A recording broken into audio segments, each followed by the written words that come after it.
सुप्रभात बच्चों, आज की ऑनलाइन हिंदी कक्षा में आप सभी का स्वागत है। हम अध्ययन करेंगे पाठ 2 अन्याय के विरुद्ध। यह कहानी मूल रूप से रूसी भाषा में लिखी गई है एवं इसके लेखक हैं प्रसिद्ध रूसी कथाकार एवं नाटककार श्री अंतोन चेखव। इसका हिंदी अनुवाद श्री प्रभाकर द्विवेदी ने किया है। श्री चेखव ने हास्य व्यंग की पत्रिकाओं में लेख लिखे, कहानियाँ और उपन्यास लिखे। श्री चेखव ने बच्चों के लिए भी काफ़ी लिखा है। चेखव के लोकप्रिय नाटक हैं सीगल, तीन बहनें, चेरी, आर्चर्ड आदि।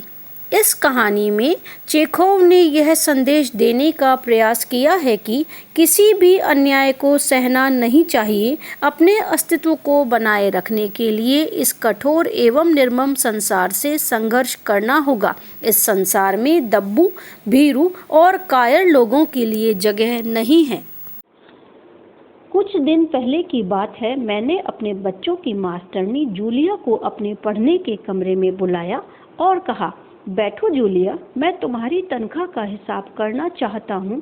मेरे ख्याल से तुम्हें पैसों की ज़रूरत होगी और जितना मैं तुम्हें अब तक जान सका हूँ, मुझे लगता है तुम अपने आप कभी अपने पैसे नहीं मांगोगी, इसलिए मैं खुद ही तुम्हें पैसे देना चाहता हूँ। हाँ, तो तुम्हारी तनख्वाह 30 रूबल महीना तय हुई थी ना?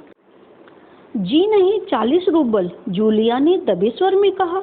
नहीं भाई, 30। मैंने डायरी में नोट कर रखा है। मैं बच्चों की मास्टरनी को हमेशा 30 रूबल महीना ही देता आया हूँ। अच्छा, तो तुम्हें हमारे यहाँ काम करते हुए 2 महीने हुए हैं? जी नहीं, 2 महीने 5 दिन। क्या कह रही हो? ठीक 2 महीने हुए हैं भाई, मैंने डायरी में सब लिख रखा है। 2 महीने के बनते हैं 60 रूबल, लेकिन 60 रूबल तो तभी बनेंगे जब महीने में एक भी नागा ना हुआ हो। तुमने रविवार की छुट्टी मनाई है, उस दिन तुमने काम नहीं किया, कोल्या को सब घुमाने भर ले गई थी। इसके अलावा तुमने 3 छुट्टियां और ली हैं। जूलिया का चेहरा पीला पड़ गया। वह बार बार अपनी ड्रेस की सिकुड़ने दूर करने लगी, बोली एक शब्द भी नहीं।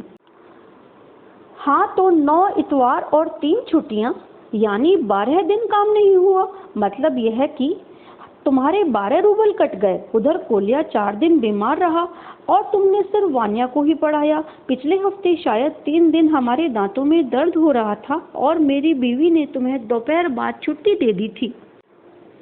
तो 12 जमा 7 हुए 19। 19 नागे। हाँ, तो घटाओ 60 में से 19, कितने बचे? 41 रूबल, ठीक है ना? जूलिया की आंखों में आंसू छलक आए। उसने धीरे से खांसा। इसके बाद उसने अपनी नाक साफ की, बोली एक शब्द भी नहीं। हाँ, याद आया, मैंने डायरी देखते हुए कहा, 1 जनवरी को तुमने चाय की प्लेट और प्याली तोड़ी थी। प्याली बहुत कीमती थी। चलो, मैं उसके 2 रूबल ही काटूंगा। अब देखो, उस दिन तुमने ध्यान नहीं रखा और तुम्हारी नजर बचाकर कोलिया पेड़ पर चढ़ गया और वहाँ खरोंच लगाकर उसकी जैकेट फट गई। 10 रूबल उसके कट गए। इसी तरह तुम्हारी लापरवाही के कारण नौकरानी ने वान्या के जूते चुरा लिए। अब देखो, तुम्हारा काम बच्चों की देखभाल है, तुम्हें इसी के तो पैसे मिलते हैं। तुम अपने काम में ढील दोगी तो पैसे कटेंगे या नहीं? मैं ठीक कह रहा हूँ ना? तो जूतों के लिए 5 रूबल और कट गए। और हाँ, 10 जनवरी को मैंने तुम्हें 10 रूबल दिए थे। जी नहीं, आपने मुझे कुछ नहीं, जूलिया ने दबी जबान से कहना चाहा।